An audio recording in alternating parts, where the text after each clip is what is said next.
ก็จะมาทำเม็ดด้วงครีมนะคะอันนี้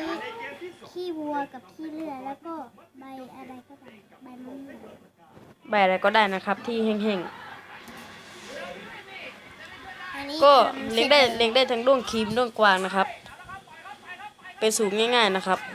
อันนี้เม็ดที่ทำเองไม่ต้องซื้อก็ไปทำตามช่องคนอื่นมานะครับก็เลยลองมาหัดทำดูบ้างมันก็เป็นตามอย่างที่คิดค่ะปรากฏว่ามันได้ครับ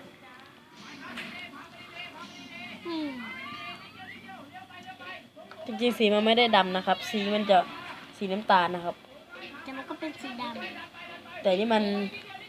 จอมันมืดครับก็จะดำไปหน่อย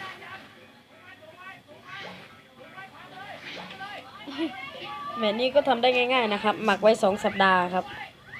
มันก็ค่อยๆเข้ากันแล้วเราก็นำมาเอาตะกร้ามากรองนะครับนำตะกร้ามาใส่แล้วเราก็สั่นแล้วมันก็จะกรองมาเป็นแบบนี้นะครับเม็ดสะอาดนะครับ